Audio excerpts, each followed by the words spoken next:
Alerta em que sentido? Um alerta referente a um perigo muito grande que tem rondado as igrejas evangélicas de hoje.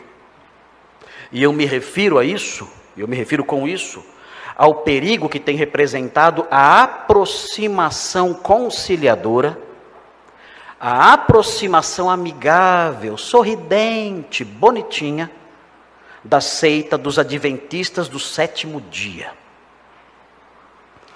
Irmãos, nunca eu vi, eu nasci num berço evangélico, eu nasci na igreja batista, eu sou batista de terceira geração, meus avós se converteram na igreja batista, depois meus pais, depois eu me converti, poderia ser em outra igreja, poderia ser na igreja presbiteriana, poderia ter sido na Assembleia de Deus, poderia ser em qualquer igreja evangélica, mas enfim, o que eu quero dizer é que ao longo de toda a minha jornada como crente, os irmãos sabem que eu tenho mais de 30 anos de idade, os irmãos, eu sei que não parece, mas os irmãos sabem disso, eu nunca percebi uma aproximação tão intensa dessa seita junto aos evangélicos, junto aos crentes de verdade, e pior, uma disposição tão aberta, tão favorável, tão receptiva do povo de Deus diante das propostas dessa seita. Eu nunca vi. É de assustar. Essa ideia diabólica, satânica, que foi impingida na mente do cristão moderno, de que nós temos que ser flexíveis, nós temos que dialogar, que não existem verdades absolutas, temos que ter a mente aberta para ouvir outras opiniões. Essa lorota diabólica com capa de bondade, essa mentira satânica com capa de piedade, na verdade tem feito com que os cristãos que deveriam manter a guarda levantada, protegendo essa doutrina, abaixassem essa guarda e venha, qualquer coisa é certo, é possível, é aceitável, é meu irmão, não tem problema. Quando eu era garotinho, a igreja romanista, trabalhando para promover o ecumenismo, falava assim: não importa a igreja que tu és, era uma musiquinha, era um jingle.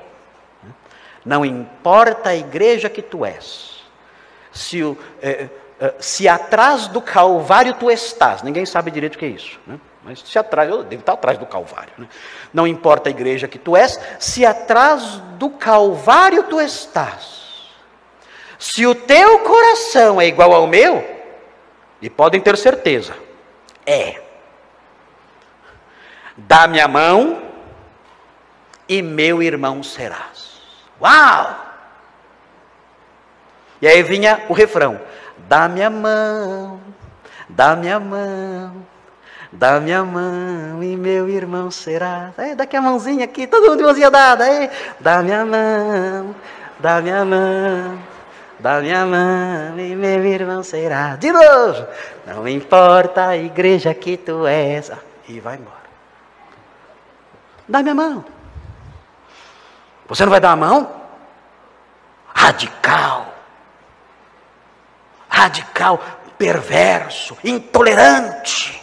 Todos estão dando a mão. Olha que música linda, a unidade de todos juntos, amigos. E você não quer dar a mão. Você é do diabo, você está errado, você é radical, você é intolerante. E com isso, aos poucos, com o passar dos anos, nós fomos abaixando a guarda e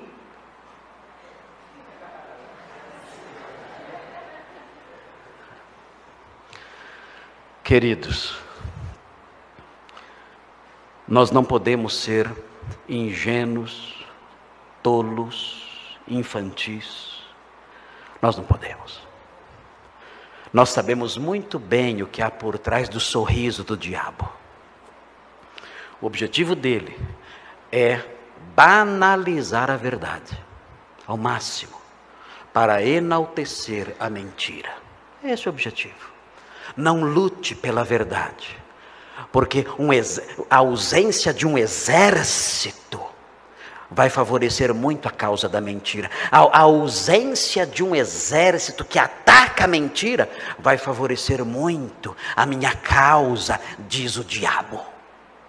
Então vamos nos desarmar, vamos dar as mãos, e tudo está certo.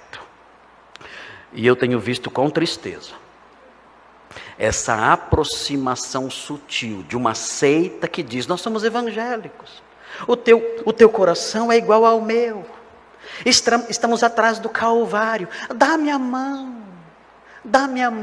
e meu irmão serás.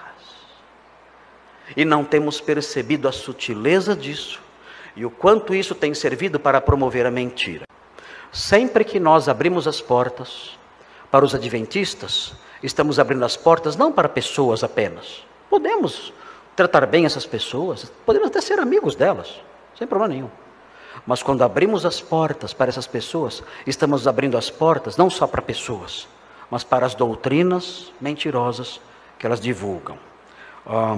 Vejam, existe uma estratégia explícita dos adventistas para cativar batistas. Sabiam disso? Você é batista ou de alguma outra igreja evangélica, existe uma estratégia específica usada para alcançar você. Existe um livro chamado Estudando Juntos. É um livro adventista, Estudando Juntos. Na página 124, esse livro diz como lidar com os batistas. Uau! Mas para quê? Não somos irmãos? Para que métodos de evangelismo conosco? Não somos irmãos? Eles não dizem que somos todos crentes e tudo igual, sem problemas? Não dizem isso? Não são conciliadores, não são amigos? Por que estratégias? Diz assim: ao se aproximar de seus amigos batistas, aborde aqueles pontos que temos em comum. Não entre imediatamente numa discussão acerca do sábado, mas fale sobre Jesus. Que lindo!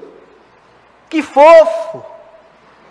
Como falam as menininhas aí, né? Que fofo! Falar sobre isso. Não entre em assuntos polêmicos. O que diziam os antigos: se você vai pegar um pássaro, você não pode falar show. Vai pegar um pássaro, não fale show. Não entre em assuntos polêmicos. Evite entrar em controvérsia a todo custo. E assim vai dizendo para você orar junto, agradecer a Deus junto por várias coisas. E aí diz: quando o amor de Jesus dominar seus corações, no momento certo, sob a direção do Espírito Santo, então você poderá explicar-lhe as verdades próprias do adventismo do sétimo dia. No momento certo, quando você perceber que ganhou a confiança, então aí você vai tirar da manga. Surpresa! Aqui está. As nossas doutrinas específicas estavam guardadas aqui. Em todo o tempo eu tinha isso aqui na minha cabeça. Eu tinha esse objetivo aqui na minha cabeça. Agora chegou a hora. Agora eu ganhei a sua amizade. Agora eu ganhei a sua confiança. Agora é a hora de eu expor isso a você. Essa técnica é usada desde o século II pelos falsos mestres. Irineu de Leão já denunciava. Ele dizia o seguinte: ele dizia que os falsos mestres gnósticos na França se aproximavam dos crentes dizendo coisas que os crentes criam, com discursos que os crentes acreditavam. E depois que ganhavam a confiança dos crentes, isso no século II, na Gália, na França, Irineu de Leão explicando.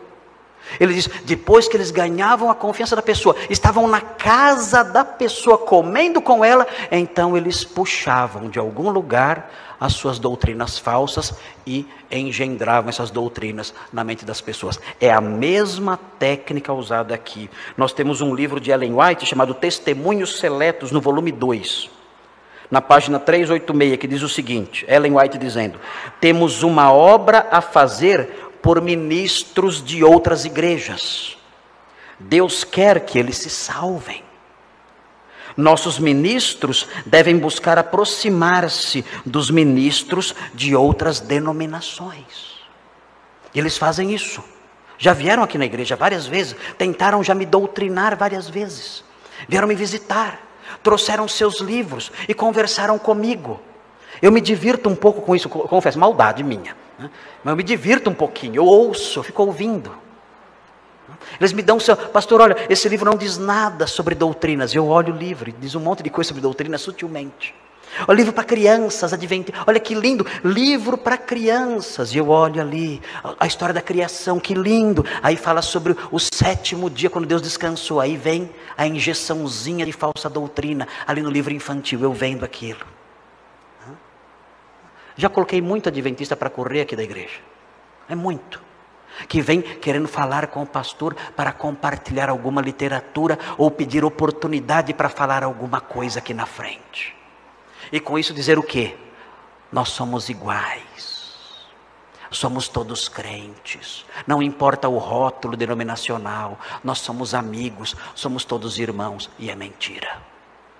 São falsos mestres trabalhando para divulgar as suas falsas doutrinas. Os adventistas nunca se aproximam de nós dizendo que são adventistas. Eles nunca fazem isso. Se você for ao aeroporto e estiver esperando um avião, você pode ter certeza. O que vai acontecer com você? Você vai ser abordado por um estudante universitário. Ele vai chegar para você e vai dizer assim para você: eu sou um universitário. Ah, você é um universitário? Sou. Você pode me ajudar comprando um livro? E ele vai mostrar o livro para você. Algumas vezes aconteceu comigo. O autor do livro, ele coloca o dedo em cima do autor do livro e mostra o livro para você. Eu não sei se foi coincidência ou não, mas geralmente coloca o dedo em cima do autor do livro. O autor do livro é Ellen White, que é a profetisa dos adventistas. Ele diz: olha, eu sou universitário, você pode comprar esse livro para me ajudar? Aí você compra. Na verdade não é universitário coisa nenhuma. Ele é um comportor. Ele está promovendo a doutrina adventista, mas ele não fala que é adventista, ele fala que é universitário. Ele bate na porta da sua casa, ele não fala que é adventista, ele fala que é um estudante ou coisa assim, que está fazendo uma pesquisa e coisas assim. E aí tenta injetar aí para você a literatura deles. Então, enganam as pessoas dessa forma. No aeroporto, sempre que eu vou lá pegar alguém, ou quando eu vou viajar, eu sou abordado, eu sempre sou abordado, sempre, eu sou premiado. Sou premiado. Então, quando a pessoa chega com o livro, eu falo: você é adventista. Na hora. Ah, fala a verdade. Fala. Mas na hora. O Isaac já viu uma vez. O Isaac estava comigo uma vez, ele viu. Estava tomando um cafezinho lá. Ah, esse livro, você é adventista. Ah. Eu acertei, né, miserável? Acertei. Teve uma vez que um moço fortão. Ah, o livro aqui, eu falei: você é adventista. Você é adventista, rapaz, você quer me enganar. Você quer me enganar e me doutrinar. Aí ele virou as costas e foi saindo e disse assim: o senhor é muito rude. E foi indo embora. Eu falei: você é desonesto. Aí ele parou e voltou. Eu falei: ai, ai, ai. Falei: ai, ai, ai, ai, ai. É hoje que eu vou tomar um couro aqui desse homem, que eu não quero nem. Por que eu não aprendo a calar minha boca? Não tem jeito, eu não aprendo a calar minha boca. Isso não tem jeito, é incurável isso. Ele voltou. O que o senhor falou? Falei: eu disse que você é desonesto. Foi o que eu falei. Porque você foi desonesto comigo. Você se apresentou diante de mim com a capa de um estudante precisando de ajuda. É mentira. Você tem reservas mentais. Por trás dessa sua prática, você queria me doutrinar e levar para a sua seita mentirosa. É isso que eu falei. Ele aí murchou, né? Falei: ufa, ainda bem, né? Já pensou se ele... Né? Aí ele murchou bonitinho, contestou, achou ruim. Não foi isso. Falei: foi sim. Você sabe que foi. Seja honesto nas suas abordagens. Seja honesto nas suas abordagens. Ele foi embora. Ficou com dó, porque eu sou velho, eu vou bater nesse velho aí. Não tem por quê. Mas eles agem dessa forma. Melquisedeque era uma cópia que veio antes, e Jesus pertence à ordem dele. E por que é importante que nós tenhamos um sacerdote da ordem de Melquisedeque? Por que o autor de Hebreus realça tanto isso? Porque o autor de Hebreus insiste em dizer que o sacerdócio de Jesus é superior, especialmente porque ele é da ordem de Melquisedeque. Quando nós olhamos para os textos de Hebreus, nós aprendemos por quê. O texto de Hebreus 6, que nós já lemos, fala que ele obteve para nós uma redenção completa e definitiva. E no capítulo 7, versículos 11 e 12, isso é repetido. Vejam o que diz o versículo 11 e o versículo 12. Fala assim: se, portanto, a perfeição houvera sido mediante o sacerdócio levítico, pois nele baseado o povo recebeu a lei, que necessidade haveria ainda de que se levantasse outro sacerdote segundo a ordem de Melquisedeque, e que não fosse contado segundo a ordem de Arão? Pois quando se muda o sacerdócio, necessariamente há também mudança de lei. Nós aprendemos aqui que Melquisedeque é um novo sacerdote. Jesus Cristo representa um novo sacerdócio, segundo a ordem de Melquisedeque, que se levantou para substituir o sacerdócio levítico. E isso é importante por quê? Porque a mudança de sacerdócio implica mudança de lei. Isso significa que nós não estamos mais debaixo da lei mosaica. E isso é muito importante. É muito importante sabermos que não estamos debaixo da lei mosaica. Porque a lei mosaica é definida no Novo Testamento como um ministério de morte. Quem quiser viver de acordo com a lei, certamente morrerá. Porque quem não permanecer em todos os princípios da lei mosaica, deve morrer. E aí nós perguntamos: quem é capaz de permanecer debaixo de todos os princípios da lei mosaica? Quem? Ninguém. Então foi importante o surgimento de um outro sacerdote, de uma outra ordem, da ordem de Melquisedeque, porque mudando o sacerdócio, houve mudança de lei. E havendo mudança de lei, nós não estamos mais sujeitos à lei mosaica. Estamos sujeitos a um outro sacerdócio, o sacerdócio de Melquisedeque, que não tem conexão nenhuma com a lei mosaica. E estando sob esse sacerdote, nós não estamos mais sujeitos a certas prescrições. Por que nós não guardamos o sábado? Porque estamos livres da lei levítica. Por que nós não temos reservas alimentares? Por que nós comemos carne de porco? Todo mundo comeu pernil aqui no Natal. Por que nós comemos essas coisas? Não temos reserva nenhuma acerca disso. Porque estamos debaixo de um outro sacerdócio. Nós estamos debaixo do sacerdócio arônico, conectado à lei levítica. Nós estamos debaixo do sacerdócio de Melquisedeque, que não tem conexão nenhuma com essas leis. O livro de Hebreus diz, no capítulo 13, versículo 9, ele diz: não vos deixeis envolver por doutrinas várias e estranhas, ele diz. Porque os leitores de Hebreus estavam querendo voltar para o sacerdócio levítico. Estavam querendo se colocar de novo debaixo da lei levítica. Estavam querendo se colocar de novo debaixo do sacerdócio arônico. E o autor de Hebreus diz: não vos deixeis envolver por doutrinas várias e estranhas, porquanto o que vale é estar o coração confirmado com graça, e não com alimentos. Quem tentava confirmar o coração com alimentos? Os que se sujeitavam à lei mosaica. Ele diz: não com alimentos, pois nunca tiveram proveito os que com isto se preocuparam. O autor de Hebreus diz: nós que estamos debaixo de um outro sacerdócio, nós não temos que nos preocupar com essas questões alimentares, a não ser para cuidar do colesterol, quem é mais gordinho. Mas por questões bíblicas, por questões de obediência à palavra de Deus, nós não temos que nos preocupar com isso. Nós não temos que guardar o sábado. Nós não temos que obedecer às normas cerimoniais judaicas, os ritos judaicos. Nós não temos que nos sujeitar às restrições alimentares da lei levítica. Nós não temos nem mesmo que ter a obrigação de dar o dízimo, nada disso. Nós estamos livres da lei, porque estamos debaixo de um outro sacerdócio, o sacerdócio de Melquisedeque. A doutrina do juízo investigativo, irmãos, ela nasceu de um erro, ela nasceu de um pecado, de uma falha terrível, de uma mentira deslavada, e ela se constitui num dos desvios doutrinários mais assustadores que há, um desvio doutrinário que ofende, que cospe na cruz de Cristo. Como? Como ela surgiu? Bem, ela surgiu com um batista, tinha que ser, né? Surgiu com um batista chamado William Miller. O que aconteceu com William Miller? William Miller pegou um texto de Daniel, abram sua Bíblia nesse texto, para que os irmãos entendam o texto.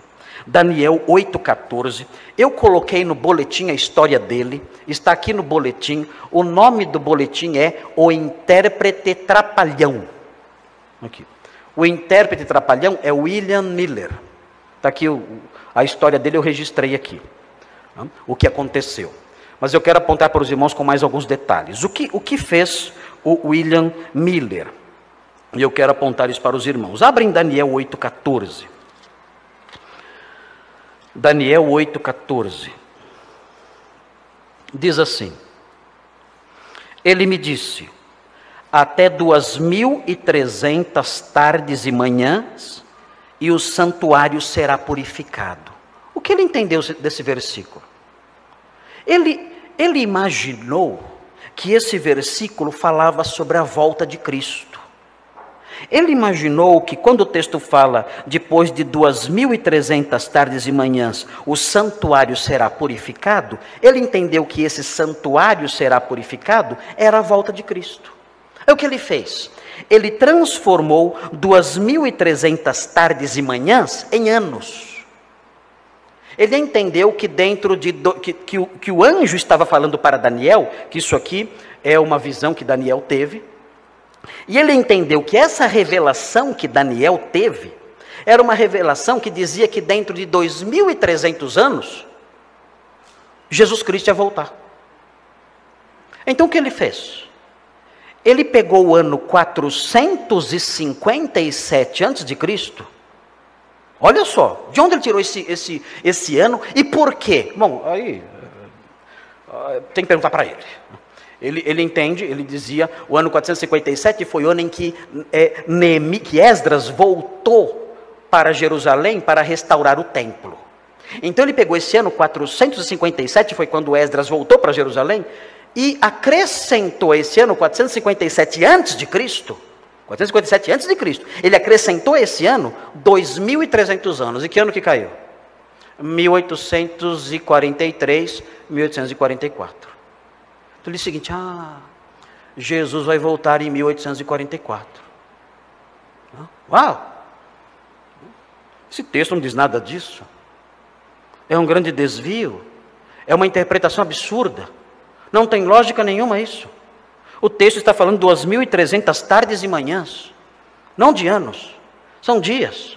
E mais, esse texto fala sobre as ações dos reis da Média e da Pérsia e dos reis da Grécia. É só olhar o versículo 20 e o versículo 21. O próprio capítulo 8 tem a sua interpretação. O capítulo 8 de Daniel foi interpretado pelo anjo que apareceu para Daniel e explicou para ele o sentido do capítulo. Nós não precisávamos de mais nada. Não precisávamos de nenhuma outra explicação, porque o próprio capítulo tem explicação.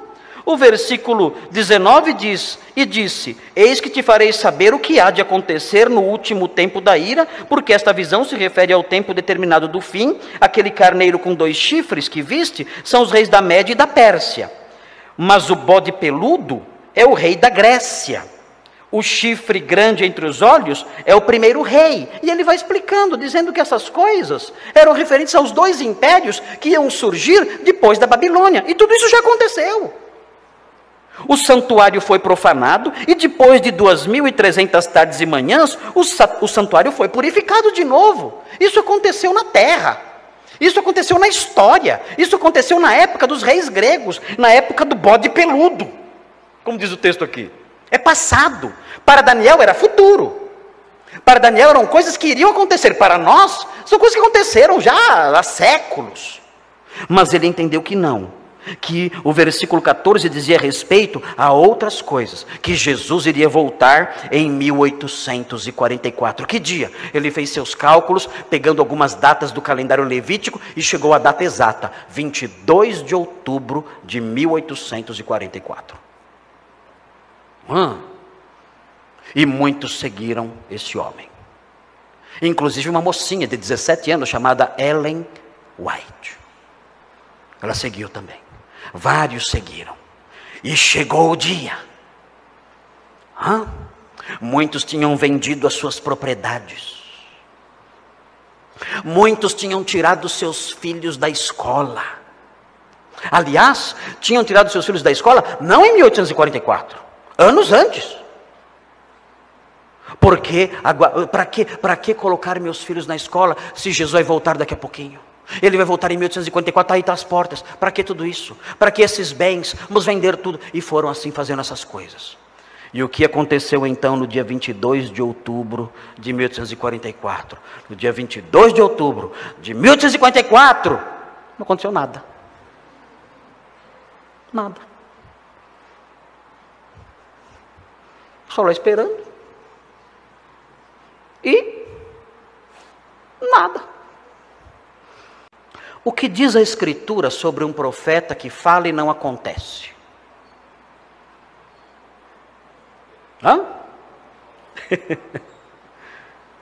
Se o crente está diante de um profeta que fala e não acontece, o que o crente faz?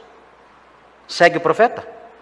Tenta explicar, olha, veja bem, esse profeta ele errou um pouquinho, mas na verdade não é bem assim. É assim que o crente faz?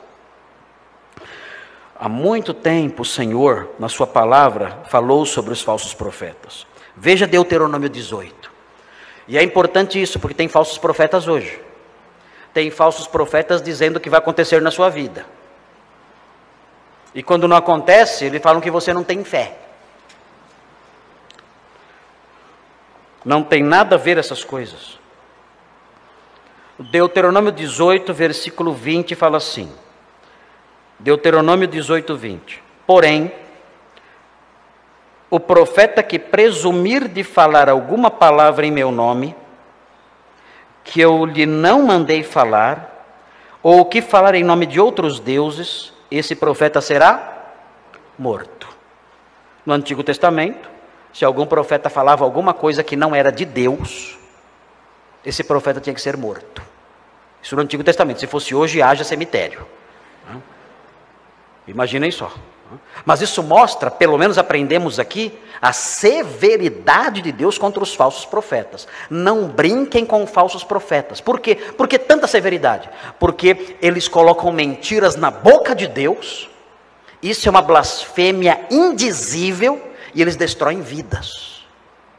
Eles acabam por taxar Deus de mentiroso e destroem a vida das pessoas. Falso profeta, na mente de Deus, merece a morte.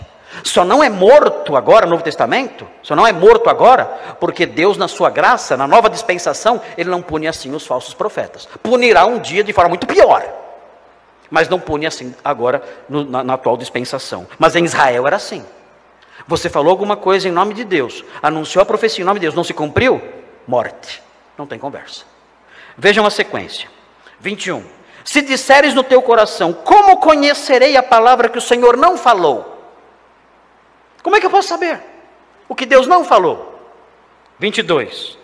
Sabe que, quando esse profeta falar em nome do Senhor, e a palavra dele não se cumprir, nem suceder como profetizou, esta é a palavra que o Senhor não disse.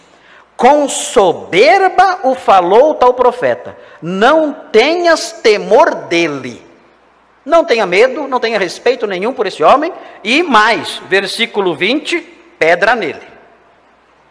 Tem que ser morto. No Novo Testamento, o apóstolo Paulo, quando fala sobre falsos profetas, ele diz sobre falsos mestres, pessoas que engendram heresias destruidoras, ele diz no capítulo 20 de Atos, Atos capítulo 20, versículos 29 e 31, os irmãos devem estar alertas quanto a essas coisas. Os irmãos não podem brincar com essas coisas, não tem que dar a mão e meu irmão serás, não. Não tem que dar a mão e meu irmão serás. Tem que levantar a mão, levantar a guarda, se proteger. A igreja atual é uma igreja muito infantil. A igreja atual é uma igreja muito ingênua, boba. Nós não somos mais soldados. Não somos mais guerreiros, batalhadores pela verdade. Não somos mais isso. Nós nos tornamos o quê? Com que nós podemos ser comparados hoje? A crianças. A crianças brincando no jardim da teologia. A crianças brincando no jardim da igreja. Nós nos tornamos isso. Mas nós não somos isso. Nós somos soldados. Nós somos um exército, lutando contra a mentira. Mas arrancaram isso da igreja cristã. Irmãos, eu não quero dizer que nós devemos ser amargos, ofensivos, cara feia, batendo em todo mundo, de forma nenhuma. Nós temos que ser as pessoas mais dóceis deste mundo. Temos que ser pessoas educadas, amigas, sorridentes, simpáticas. Temos que ser assim. Temos que brincar, brincadeiras sadias. Temos que participar de momentos de congraçamento entre nós, entre os nossos familiares, entre os incrédulos. Nós não podemos fechar a cara, olhar para eles com cara feia, nos afastarmos. Não. Nós temos que ser os melhores amigos, não nos misturar com as suas práticas, não fazer o que eles fazem, não dizer o que eles dizem, não pensar o que eles pensam, mas devemos tratá-los com respeito, com amor, com simpatia. Nós devemos ser assim, inclusive com os componentes das seitas, temos que ser assim. Mas, quando o que está em jogo é a sã doutrina, aí é diferente, aí muda. Quando o que está em jogo é a sã doutrina, aí eu não vou dar a mãozinha. Aí eu não vou fazer como as crianças faziam antigamente. Antigamente as crianças, quando brigavam, no final da briga, elas ficavam de bem. Sabe o que elas faziam quando ficavam de bem? Vocês sabem, crianças, o que elas faziam? Dava o dedinho. Sabiam disso? Vocês fazem isso ainda? Não fazem não, né? Dava o dedinho. Já viram isso? Vocês lembram, os mais velhos? Pastor Thomas lembra disso? Pastor Marcos Samuel está aqui hoje, você dava o dedinho também? Olha lá, dava o dedinho. É, assim, dava o dedinho. Vai ficar de bem. Quando a questão é a luta pela sã doutrina, nós não temos que dar o dedinho. Não. Aí nós somos soldados. Nós vamos nos levantar. Nos levantar e dizer, não, isso é mentira. O que isso tem que ver com o texto de Hebreus 6 e Hebreus 9? Bem, tem que ver o seguinte, existe no Adventismo do sétimo dia, nesse ponto que eu quero alertar os irmãos. Eu quero mostrar para os irmãos que não são apenas questões ligadas a hábitos alimentares. Não são apenas questões ligadas a uma visão de um dia ou do outro. Porque alguém pode falar assim, mas os presbiterianos guardam o domingo. Não são somente essas questões que eu quero apontar para vocês. O que eu quero apontar para vocês são questões muito mais sérias. Dentro do Adventismo do sétimo dia, é importante que os irmãos entendam isso, para que se afastem dessa seita, para que não deem a mão achando que serão irmãos, que os irmãos estejam atentos para essas coisas. Dentro do Adventismo do sétimo dia existe uma doutrina perigosa, chamada a doutrina do juízo investigativo. E muitos crentes não sabem que isso existe. Muitos crentes não têm ideia do que seja isso. Isso foi dito e entrou para a doutrina adventista. Os irmãos podem entrar no site da Igreja Adventista e procurar a Declaração Oficial de Crenças Fundamentais. No site da Igreja Adventista. Declaração Oficial de Crenças Fundamentais. Lá os irmãos terão acesso à explicação dessa doutrina. Por que Jesus entrou no Santo dos Santos em 1844, de acordo com os adventistas? Eles dizem o seguinte, eu vou ler a explicação para vocês. A purificação do santuário celeste, ele entrou para purificar o santuário celeste. A purificação do santuário celeste é a purificação de pecados registrados em livros nos céus. Ok? Sempre que nós, os salvos, pecamos, isso é registrado em livros celestes. É verdade isso? Claro que não, lorota. Inventaram isso aí. Então, quando você peca, é registrado. Pecado número 1, é registrado. Pecado número 2. Tem gente que dá um trabalhão danado, haja caneta, né? lá registrando os pecados nos livros. O que Cristo fez então? O texto aqui falando o seguinte: quando os justos pecam, seus pecados são registrados no céu. Se eles permanecerem ali, não poderá haver justificação. Tem que apagar os pecados dos livros. Por isso, em 1844, Jesus entrou no Santo dos Santos para purificar esses pecados registrados. Então o que ele está fazendo agora? Está trabalhando nisso aí. Ele está fazendo expiação. Ele continua a obra expiatória, apagando os pecados dos livros, os pecados que estão registrados nos livros celestes. Bem, esse é o adventismo. Essa é a doutrina distintiva dos adventistas. E o que isso implica? Isso significa que a obra de Cristo na cruz não foi uma obra cabal. Quando Cristo disse está consumado, estava mesmo? Não. Ainda tenho que fazer algumas coisas. Ainda tenho alguns pecados para resolver. A obra da cruz não é uma obra que se completou. Foi necessário se passar 19 séculos, tiveram que se passar, para que o Senhor entrasse no santo dos santos celestial e completar essa obra. O autor de Hebreus dizia, isso já aconteceu, e ele disse isso no século I. Ellen White e seus seguidores dizem não, isso não aconteceu no século I. O autor de Hebreus talvez tenha se enganado. Isso aconteceu só no século XIX, no dia 22 de outubro de 1844. A obra da cruz não resolveu o problema do pecado. Havia uma ação celestial ainda por fazer. A obra de Cristo no Calvário não foi suficiente. Era necessário complementar essa obra através do juízo investigativo. Pergunta: uma doutrina que reduz o impacto e a eficácia da cruz de Cristo vem de quem? Quem é o autor? Quem está por trás de uma doutrina que reduz a eficácia, a eficiência plena e a plenitude do efeito da obra de Cristo na cruz?